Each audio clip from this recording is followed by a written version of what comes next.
Good evening, this is Harvey Ambrose, and I'm a guest minister on the Wells of Salvation radio ministry, preaching tonight to Grace Baptist Mission in Soldotna, Alaska. Continuing our study of the book of Isaiah, we are in chapter 56, and we will begin the reading in verse 9 and continue over into chapter 57, Lord willing. Isaiah 56, verse 9. All ye beasts of the field, come to devour. Yea, all ye beasts in the forest. His watchmen are blind. They are all ignorant. They are all dumb dogs that cannot bark, sleeping, lying down, loving to slumber. Yea, they are greedy dogs which can never have enough. And they are shepherds that cannot understand. And they all look to their own way, every one for his gain from his quarter. Come ye, say they, and I will fetch wine, and we will fill ourselves with strong drink, and tomorrow shall be as this day, and much more abundant. The righteous perisheth, and no man layeth it to heart, and merciful men are taken away, none considering that the righteous is taken away from the evil to come. He shall enter into peace. They shall rest in their beds, each one walking in his uprightness. I'll end the reading there, but hope to preach past that point tonight. So, if you'll remember chapter 56, and I'm not going to go through it, other than just to say it was a glorious chapter about the grace and mercy of God. Everything was good up to verse 9. And then it suddenly changes. It's almost as though the Lord, of course, He delights in having mercy. He delights in being merciful and kind. And so He waxes through the prophet just beautifully. And we just love to hear it. And then it's like His mind, though, turns towards another thing. Now, the other thing is equally good. It's His justice. Because what would this universe be if God was not just? And His justice seems to suddenly come into His mind, and He has the prophet to understand it, and then He writes it down. And He's talking here to the beast of the field and the beast of the forest, and He says for them to come and to devour. And He's basically in talking about to come and to devour sinners within the camp of Israel. Now, it's not the righteous that they devour. He takes the righteous out Himself. We learned that in chapter 57, verse 1. The Lord causes them to perish. But in terms of the sinners, the Lord's bringing judgment upon them. And even though this is, say, maybe 140 years or maybe 120 years before these people are taken into Babylonian captivity, the people are not being warned. The dogs that He's talking about, the greedy dogs, okay, is essentially people who are set. They are symbolic of people who are set to keep watch, to keep enemies out of the land. The shepherds that He's talking about, those are people who are in charge of the watchmen, and they are also really the prophets and the preachers of that time. So when He tells the beast of the field and the beast of the forest to come, He's talking about the enemies of mankind. And when He's talking about Israel as though it's a single entity here, I think He's really talking about the Israel of God, the elect, the saved people of the earth, but also particularly what judgment is going to come upon physical or national Israel in another 100 years or so. When Babylon, my mouth is tongue-tied tonight, when the Babylonians captive them for 70 years. And you guys pray for me. So it's like the Lord has lost His patience with them, and He's saying, come on, come and take them. Nobody's watching. The people that ought to be watching, they're asleep. The dogs that ought to be barking, They're dumb. They can't bark. They're silent. They're not raising any type of alarm. And not only that, but they are very lazy and they love to sleep, and so they're just not doing the job of a dog. Neither are the shepherds doing the job of a shepherd, but even worse, the shepherds are basically preaching for gain, and they are trying to console people and tell them that there is peace and prosperity for the nation, when in fact judgment has already been determined upon them, and the only thing that could save that nation is a wholehearted repentance of that nation. And they're not repenting because practically no one is raising an alarm saying that you are a bunch of idolaters, you have committed spiritual adultery against the Lord your God. He sees it, he knows it, he's offended by it, and he's going to do something about it. And they're not telling them that. Now, as I tried to read this and think about the way things are today, and in any nation, it's when the preachers preach for hire, when they do it because they're trying to get rich or make a name for themselves or whatever, and what they tell people is it's just all good. Everything's really nice and rosy and wonderful, and they don't discover the sins of the people to the people. They are not bringing to mind through the power of the Holy Spirit working on people's hearts through the messages that they preach, that the hearers are sinners and that God hates sin and that he judges sin and he punishes sin and that he has all kinds of means at his disposal to bring punishment on nations. Now we're going to talk about some of the things that these people in Israel or in Judah were doing that offended God. But I want us to notice first there in chapter 57 how the righteous perish. Now, he talks about two types of people, the righteous, how they perish, and how merciful men are taken away.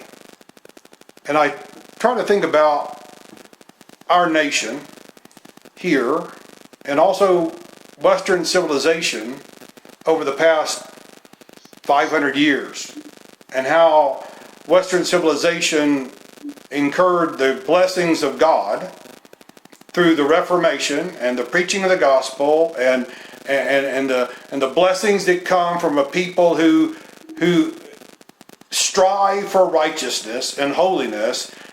It exalts a nation, the Bible says. But sin is a reproach to any people. Well, you look at Western civilization now, and you see nothing but shambles. You don't see, you see the edifices of it. You see the great buildings and the big cities and all the wealth. But Rome was that way too. And it was sacked in one night.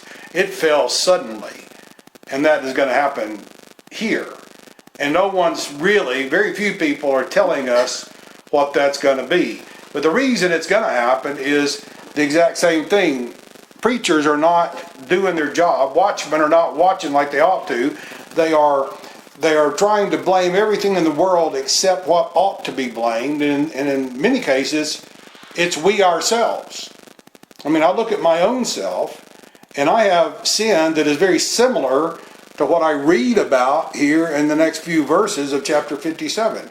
Sins that I know they're wrong, and I do them, and I know God knows I'm doing them. And it's out in the open, and it's like, that's got to stop.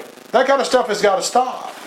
How are we to preach to people if we ourselves are involved in wrongful doing in the eyes of the Lord?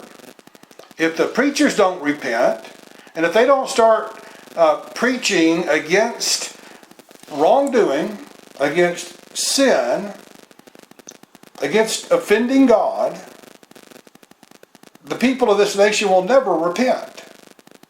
And just like the people of the nation of Israel never repented, and they were taken into captivity for 70 years. And when they got back, finally, they had laid aside all physical idols. But they still had idols in their heart. They were still idolatrous, but it was over things that are not tangible, like rocks and trees and groves and stones and graven images and statuary and paintings and all the trappings that go along with false religion. That's what they were about. No longer, though, after they were taught a lesson there. And I'm drifting from where I wanted to talk.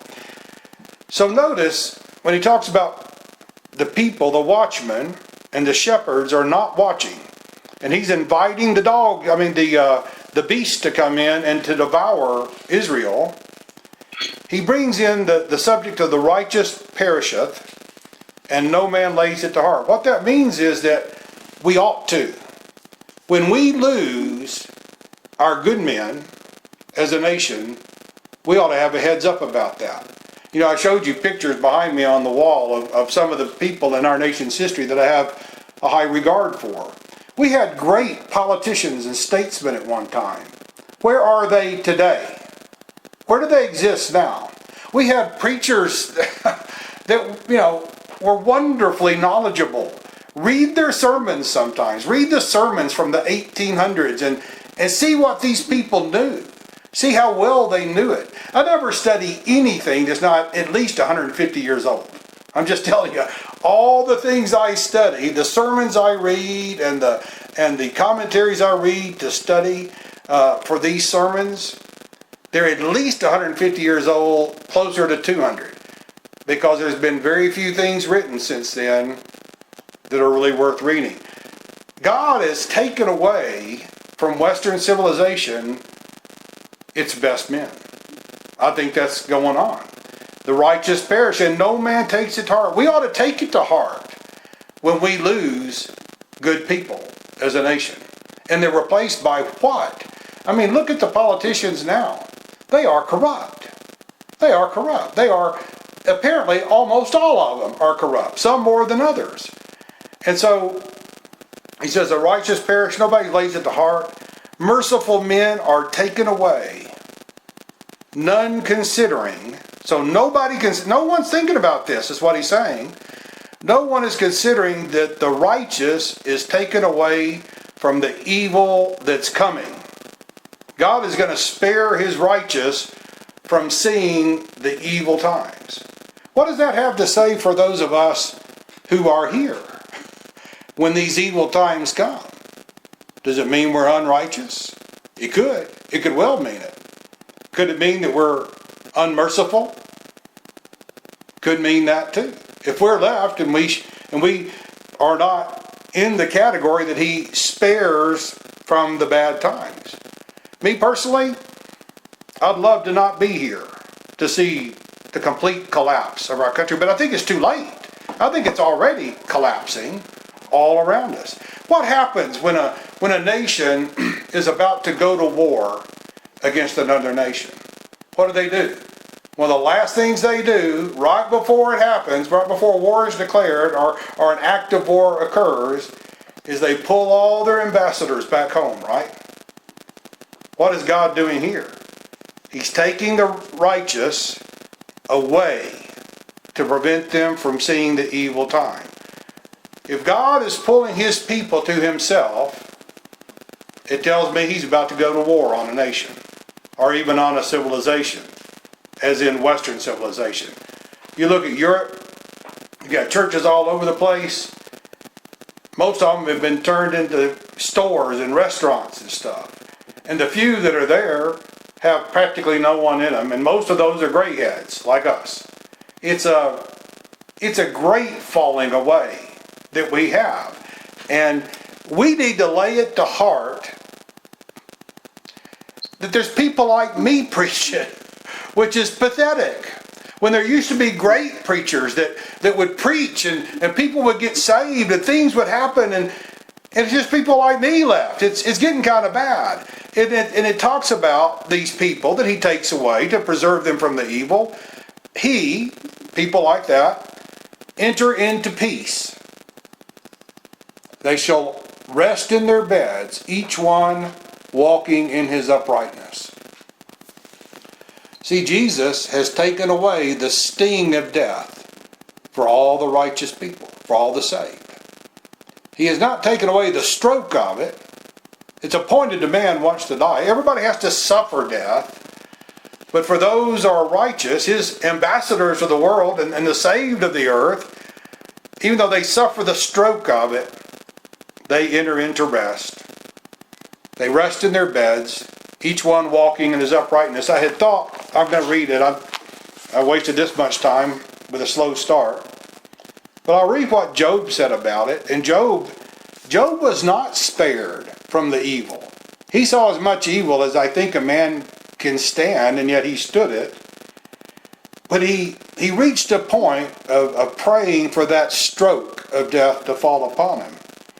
And he says in Job 14:13, you've heard me read it before, I'm sure. Job says, and he prays to God, he says, "Oh, that thou wouldst hide me in the grave, that thou wouldst keep me secret, until thy wrath be past, that thou wouldst appoint me a set time, and remember me." He says, if a man die, shall he live again? Then he answers his own question, all the days of my appointed time will I wait. Job is still waiting. Well, there's not been a resurrection from the dead other than our first fruit, Jesus. He says, all the days of my appointed time will I wait till my change come. He knows there's a change coming when we come up out of the grave. It won't. What was planted and what comes sown from that grave is not the same thing. He says, thou shalt call, speaking to God, and I will answer thee. Thou wilt have a desire to the work of thy hands. So, he's calling the beast of the field and the forest to come and devour his people, the sinners in it. He's pulling his ambassadors out of that place so that they don't have to suffer the evil that's coming upon their nation. And then he addresses the people that the judgment falls upon. But draw near hither, ye sons of the sorceress, the seed of the adulterer and the whore. In other words, the offspring of great sinners, mother and father. Now he's talking spiritually, but it's probably physically too. Okay? Against whom, speaking to these people, these children of sinners, he says, against whom do you sport yourselves? Against whom make ye a wide mouth and draw out the tongue? You got to be careful watching a commercial if you don't see this very exact thing going on. People all painted up, looking devilish, looking hedonistic, looking heathenistic too, and painting themselves up and drawing out the tongue and making a mockery of God and pretending that nothing will ever happen to them and are extolling all that as a virtue and would condemn people that say God is true and men are sinners. He says, and of course the answer is they're sporting themselves against God. They are making wide their mouth and drawing out their tongue in the face of God. He asks the questions, are you not children of transgression? In other words, you come from sinners. You're a seed of falsehood. You're inflaming yourselves with idols under every green tree. This probably has a reference to the springtime fertility rites of the pagans that were living in that area of Judea, and how it involved sexual orgies and all that. So the people of Israel said they worship God, but they also worship false gods with, I won't say equal relish. Here it sounds as though they were way more fascinated and dedicated to the false gods than they were to the true God. As though you could worship both and get away with it, which God says that's not going to happen. You can't serve two masters. But they tried to. So inflaming themselves with idols under every green tree is really probably talking about sex acts involved in it. And the slaying of children in the valleys under the cliffs of the rock. Now that was literally fulfilled with King Ahaz in somewhere close to 710 BC or so, where he offered his children and caused them to pass through the fire to the false god Molech, a king of Judah, sacrificing his children. And I mean, just how different is that than any person today whom God has seen fit to allow them to conceive a child in their womb, and then they go and they have them put to death at the hands of a physician, ever so legal in our nation. Who would care about that?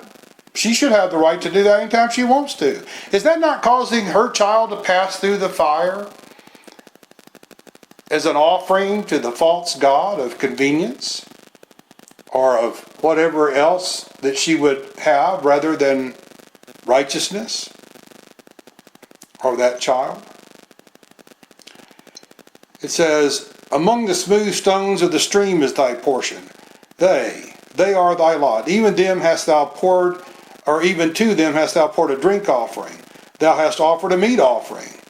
So apparently stones that were in the rivers, and if you look at the rivers around here, they make them nice and round. And they look prettier than just a jagged rock somewhere. And so they would set up those stones and they'd say, you're my God.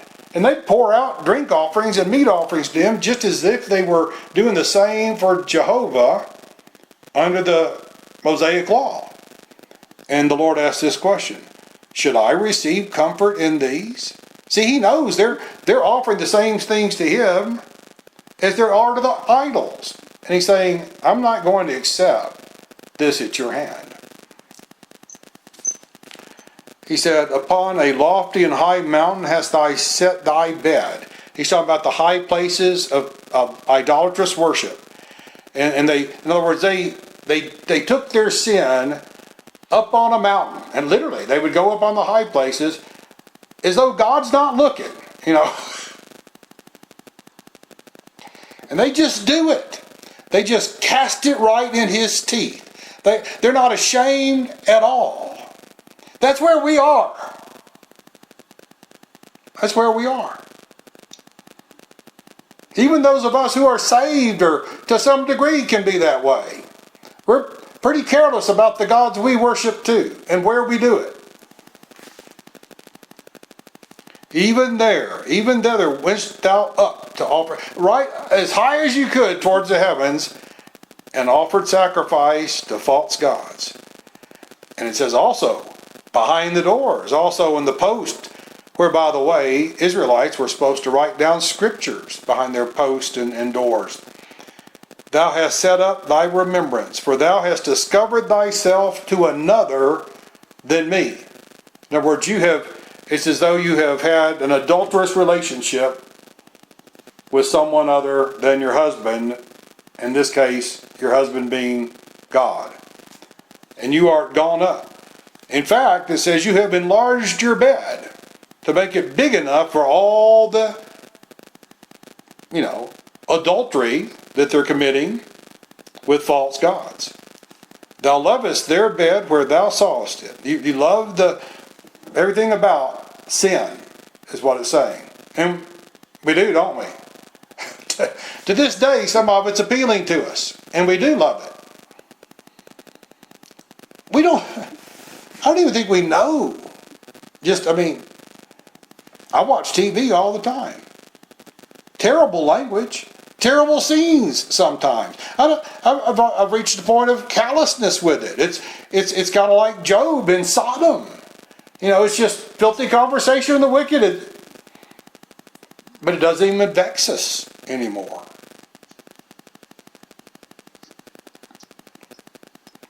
And thou wentest to the king with thine ointment. And I guess the king of false gods has to be the devil himself. and didst increase thy perfumes, and didst send thy messengers afar off, and didst debase thyself even unto hell, which pretty much convinces me that it's the devil that they're worshiping. So they had devil worship right there in that place.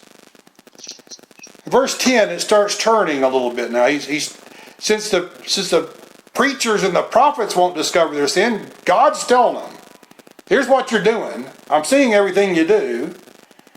And then it's kind of like he enters into what it's like to be that way from a thought process. He says, thou art wearied in the greatness of thy way. Now I can remember when I was lost, and I did whatever came to mind. I did not restrain myself from anything that I wanted to do. And even though I was sinning, it ceased to bring any joy.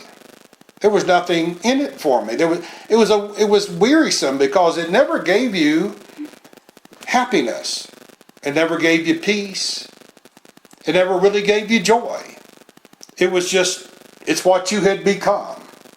And I think that's the way it is with sinners. It's just what they become. They live that way, and they live that way, and they don't know anything else. They don't seek for anything else. And he says, it's like he's sympathizing. He says, you're weary in the greatness or the heaviness of your life. And remember Jesus, come to me, all you that labor and are heavy laden. He's talking to these people. Yet, he says, since thou not, you didn't say, there is no hope. But see, I remember when I reached the worst of that, and the Lord had put a burden on my heart towards Him, and I began to seek Him, and I had that feeling of hopelessness. I had not really thought about it. I was weary of sin, but I was not complaining to God of my hopeless situation. But He drew me enough to where I finally did. I started saying, it is hopeless with me. Nothing makes me happy. I can never stop sinning. I'll never be worthy of life. I'll never be worthy of anything. But if you say people like that, then I'm your man. But these people didn't. They didn't repent. They never turned to God and complained of the hopelessness of the sinful human condition into which we are all born. And if nothing doesn't change it, it just worsens as the longer we live. He says, thou hast found the life of thine hand, which I take that to mean something to do. Something to do with their lives.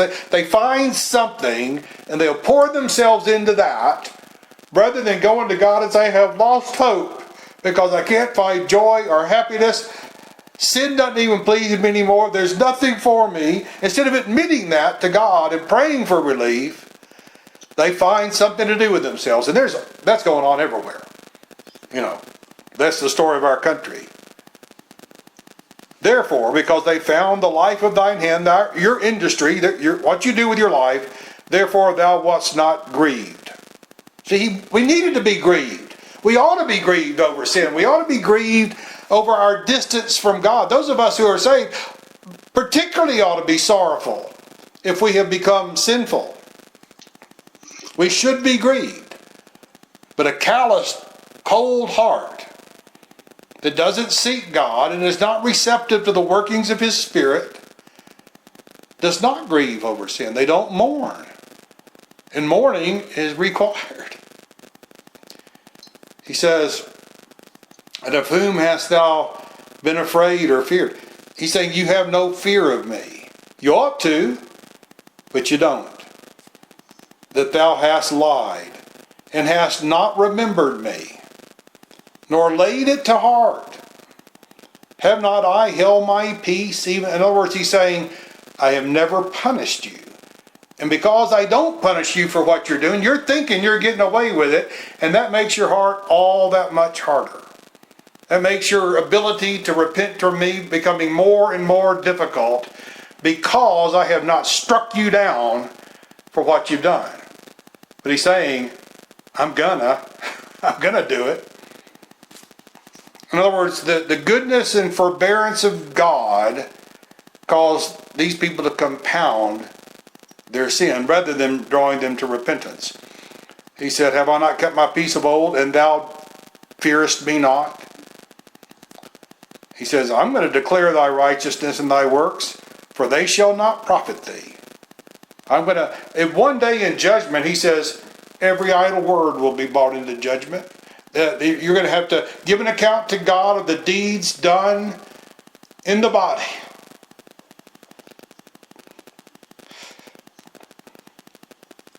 What was spoken in secret will be shouted on the rooftops. He's going to make it all plain.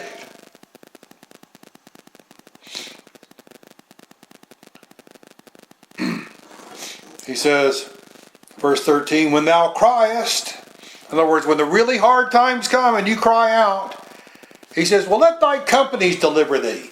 He means the host of their false gods, their idols, all their rocks and stones and graven images. Let them help you. He says, but the wind shall carry them all away. Vanity shall take them. But he that poureth his trust, or putteth his trust in me, shall possess the land. See, I think this is looking forward to the new world, too. I mean, that's the obvious meaning of all these Old Testament types. He that puts his trust in Jesus will possess that new world. He says, in my Father's house are many mansions. Were it not so, I would have told you. We have a reason to believe that he's going to have a desire for the work of his hands like Job said. We have a reason to look forward to rising from the grave, because God has said that he will so raise us and put us in our own place, where we will no longer be strangers and pilgrims and vagabonds in a world of sin, but we will dwell in a place that he's about to describe that is all holy and all righteous. He says, he that puts his trust in me shall possess the land and shall inherit my holy mountain. The holy mountain there is talking about the kingdom of God. And it's not holy if it's talking about Mount Sinai. Or Mount Zion, physically in Jerusalem. There's nothing holy about that. God departed that place a long time ago. That's what he says. Behold, your house is left unto you. Talking to the Jews, Jesus said, your house, meaning your temple, is left unto you desolate. God's gone.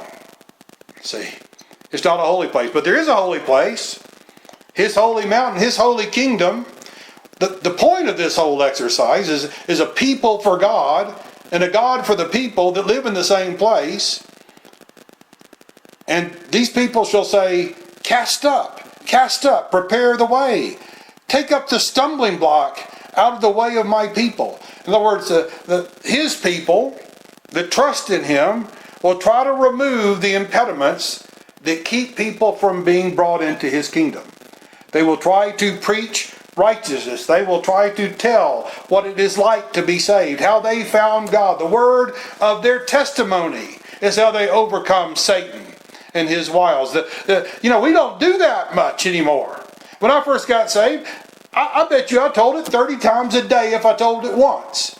I told it to strangers. I'd go find them on the street. Tell them about how Jesus saved a sinner. I don't do that anymore. What's wrong with me?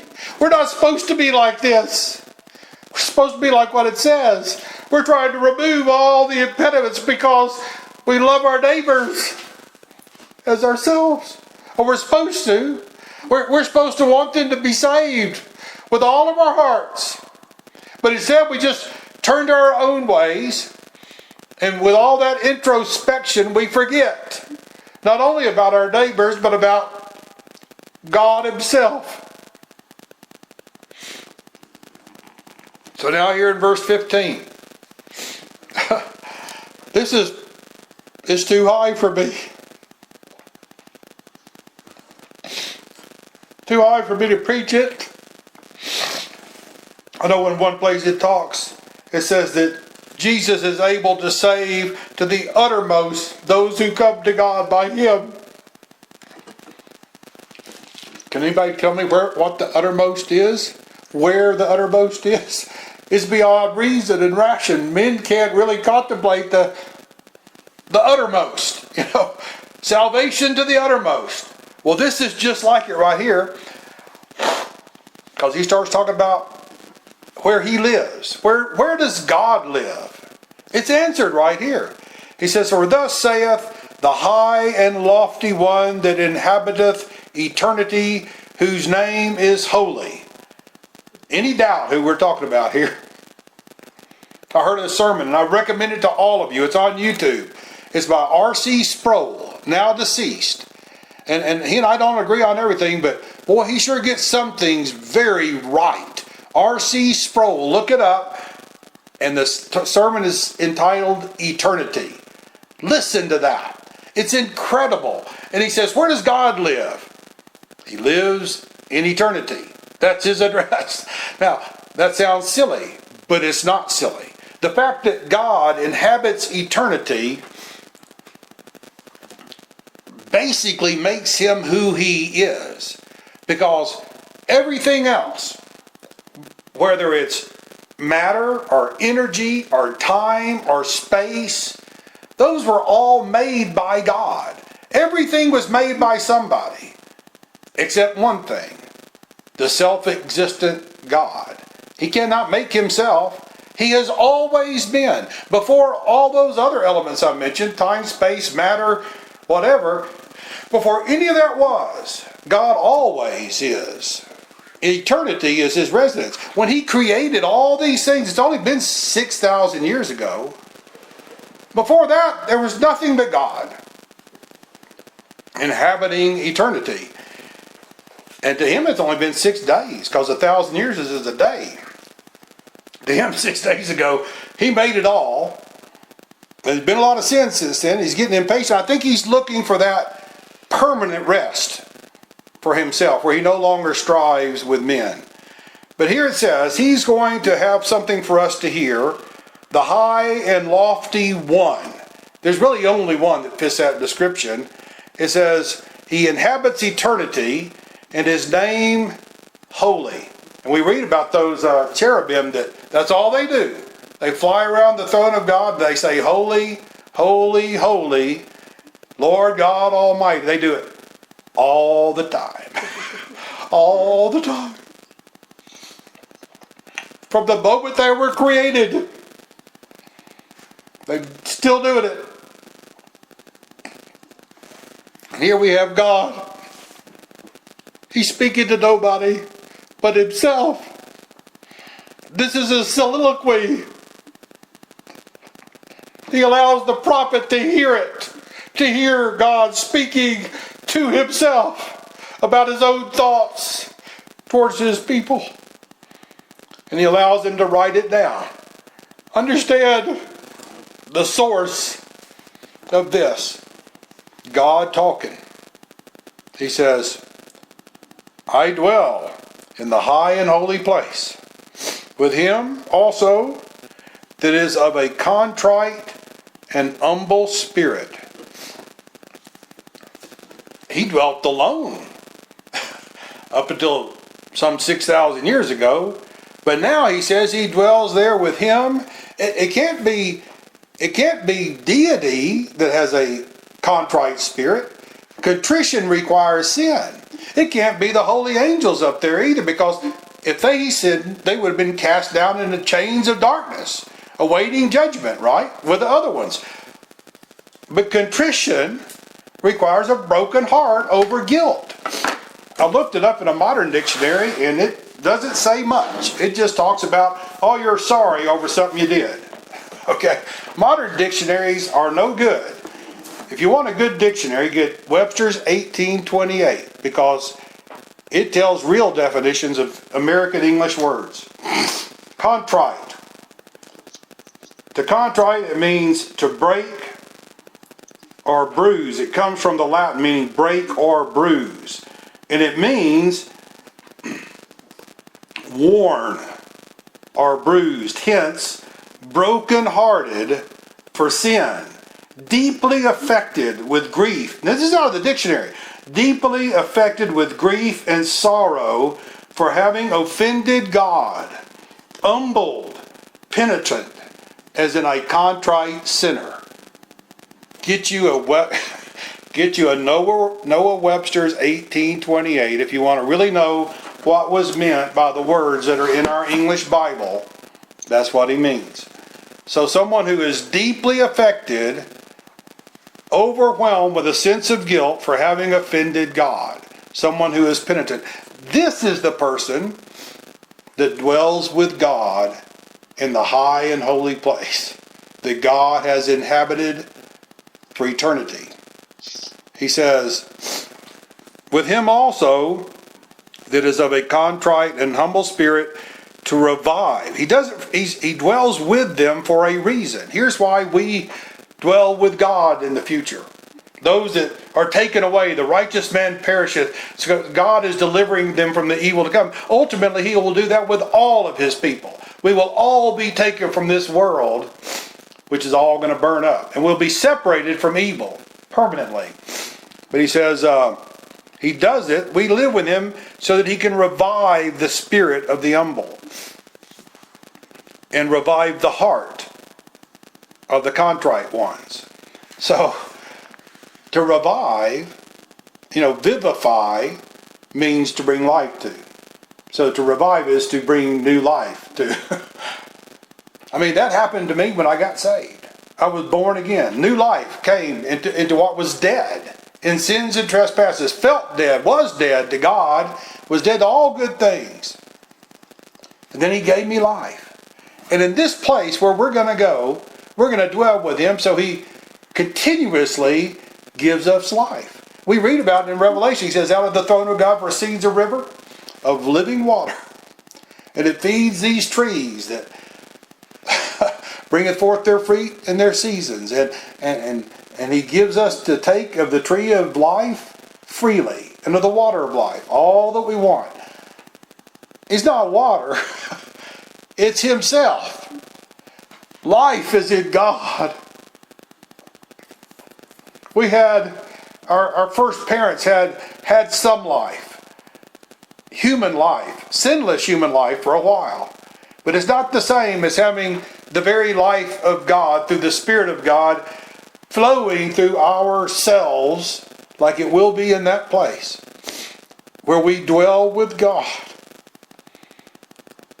Those who have contrition over sin, we will never forget.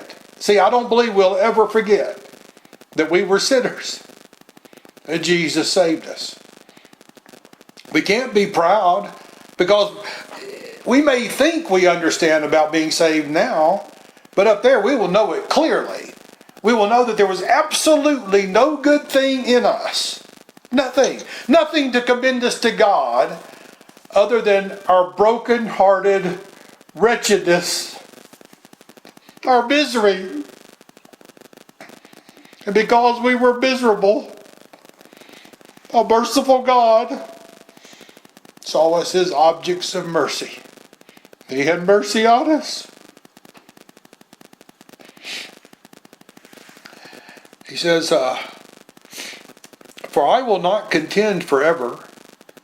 It means he does contend sometimes. God contends with men. He does it at an individual level as well as a national or even a world level.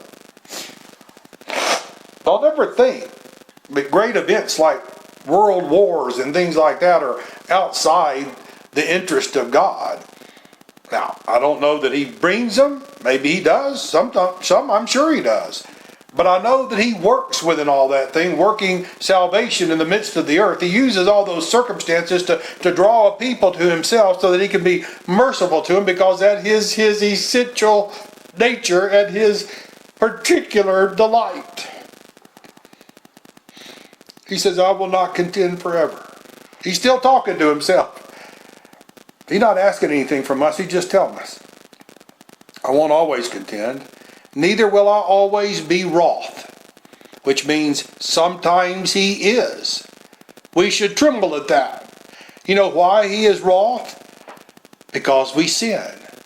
We read in Psalm 7:11, it says that God is angry with the wicked every day. That's a quote.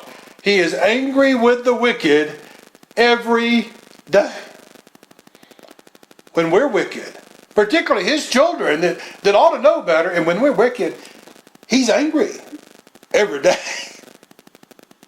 But he says, I won't always be that way. He goes on, he says, for the Spirit should fail before me. In other words, people couldn't tolerate my continued anger. I don't want them to perish. These are my people. I saved them. They're sinners. But they're humble and they're contrite because he made us to be. Okay. But he did. And we are. But we still sin. And he gets angry. But he said, but I won't always be. For the Spirit should fail. And the souls which I have made. He said, they would perish if I continued in my anger. He says, because the iniquity of his covetousness, and he's speaking now of the Israel of God, as though it were a single entity, which it is. He speaks out of another place where he says it's the bride of Christ. It's one entity to him. It's his family. Okay? It's all the souls of the redeemed, all the persons of the redeemed after resurrection. It says, because of the kingdom, the people of the kingdom, because of his covetousness, I was wroth. You know, one of the commandments was, thou shalt not covet. Thou shalt not covet thy neighbor's possessions, his house, his wife. Thou shalt not covet anything that is thy neighbor. We are not to covet anything. We certainly shouldn't be coveting sin or looking at the lives of sinners and saying, I want a piece of that. See, but we do. It's wrong. He gets angry about it every day that we do it. He says, for the iniquity, meaning the lawlessness of his covetousness, was I wroth, and smote him. He punishes us. His children, he says, bastards aren't punished, but children. He says, I smote him. I hid me. Now see, that wouldn't bother a sinner at all. They wish that God would hide from them. But those of us who are saved, when God withdraws his Spirit from us, it's painful. We lose the joy of his salvation. We lose what we had when we were born into his kingdom and all those blessed times we've had since then. He says, I smote him, I hid me, and was wroth. And here's what we do. See, it's just a soliloquy with God. And he went on forwardly in the way of his heart. In other words, God hides, and rather than repenting, we just keep on doing what we're doing. Spurgeon talked about it once. I believe he was probably telling the truth, because he seems like a truthful man. He said he was in London once, and he was crossing the street. It was a busy street. And he felt suddenly like a cloud separating him from God. Some darkness that suddenly just, God was gone. And he said, I knelt right in the middle of the street and I poured out my heart to God and begged him to come back. And he did. Maybe that's why the Lord allowed him to be such a wonderful preacher and soul winner that he was. Because he sought the presence of God all the time. And he couldn't tolerate a loss of that. But most of us, we go forwardly, means headlong, into the way of our own heart, our own doings. That's what we do. When God hides, it's like, oh, God's hiding, I'm just going to go ahead and sin. He goes on, God says, I have seen his ways. I've seen the ways of these people that are mine. And he should say, you would think, and I'm going to miserably destroy those people. After all I've done for them, and they don't care a hoot for me. He'd be right to say that. But that's not what he says to himself. He says, I've seen his ways. I've seen the ways of all my sinful people that I get angry with, and I will heal him. Rather than miserably destroying us for being sinners, he loves us. So he sees it as a sickness. He acts as though our sins are a sickness that we've contracted. So he heals us. Think of all the times where Jesus physically healed people when he walked this earth. He spiritually heals us now. The great high priest Melchizedek looks on our sins, and the remedy's always the same. It's the blood that he shed for us, paying the price for our sins. He says, I mentioned that we overcame Satan by the word of our testimony, but one other thing, and by the blood of the Lamb. Okay. The remedy is always him paying a sacrificial price, vicariously. Not for any good we've done, but just for how good he is. I have seen his ways and will heal him. I will lead him also. And David says, he leadeth me in the paths of righteousness. Why does he do that? Because we're good? No. For his name's sake. And I'll restore comforts unto him. See, we lose comforts when we drift from God, when we sin and cause God to be wroth with us and hide from us. But he heals us and he restores comfort. And I've had that happen to me. I've had it happen many times because I'm too wayward. I'm just too weak. And he has to keep bringing me back. But he does. And when he comes spiritually into your heart again, it's almost like getting saved all over again. It's glorious to have this. But it would be better, and we'd be way more useful to him and less aggravating to him if we weren't that way. I'll restore comforts unto him, meaning his people as a whole, and to his mourners, meaning those of us who mourn. Remember what he said in the Sermon on the Mount, blessed are they that mourn, for they shall be comforted. It's almost the same words. I will restore comforts unto him and to his mourners. He says, I create the fruit of the lips. Peace. Means peace with God. Peace to him that is afar off, and to him that is near, saith the Lord, and I will heal him. Now that was fulfilled in Christ, and we know that because it talks about it in Ephesians. Word for word. Ephesians chapter 2 and verse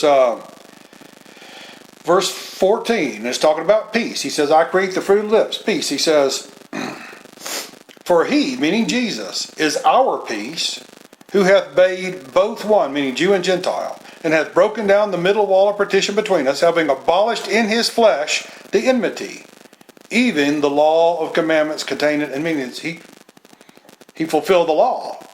Therefore, we don't have to. For to make in himself of twain, meaning Jew and Gentile, one man, one new man, and so making peace. And that he might reconcile both unto God in one body by the cross, having slain the enmity thereby. And he came and preached peace to you which were afar off, and to them that were nigh. Now, when Paul wrote this to the Ephesians, they were afar off. They were Gentiles. He preached peace to you who were afar off, the Gentiles, and to them that were nigh, the Jews. For through him we both have access by one Spirit unto the Father.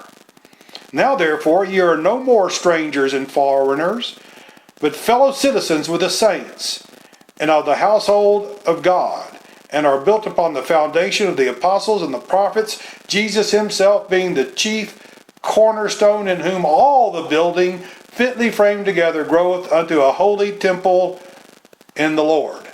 He's talking about us. And back here in Isaiah, some 720 BC, so 2,720 years ago, he says, I create the fruit of the lips, peace. Peace to him that's far off, peace to him that's near, saith the Lord, and I will heal him. Everyone that's in the heavenly city, everyone that's in Israel, spiritual Israel, has been healed of their sins. by the blood of Christ shed for them. Verse 20, but the wicked are like the troubled sea, when it cannot rest, whose waters cast up mire and dirt. Don, I know you've been out on the beach before and maybe try to scoop up a bucket to wash your hands in, and you get out there, and just as you start to scoop it, it all turns to filthy sand, and you get a half a bucket full of sand, and the rest of it's muddy water. That's what he's describing here. He says wicked people are just like that. They're just constantly in filth because of all the churn that's going on because of sin. The wicked are like the troubled sea when it cannot rest, whose waters cast up mire and dirt. There is no peace, saith my God, to the wicked. So, in God's soliloquy, he says, I know all about you, but I'm going to give you peace. Whether you're a Jew, whether you're a Gentile, as far away from me as you start, it doesn't matter, I'll draw you close. I'll draw you through Christ to me and the forgiveness of sins, which will heal what's wrong with your inward parts. And I'll eventually raise your outward parts from the grave, and it'll all be one whole kingdom in the holy mountain of God, high and lifted up above all other creation of his. But not of any good on our part, because he knows our merit. There isn't any. It's just because he's good to us. And I'll end it right there. And open it up for any discussion that anyone might have.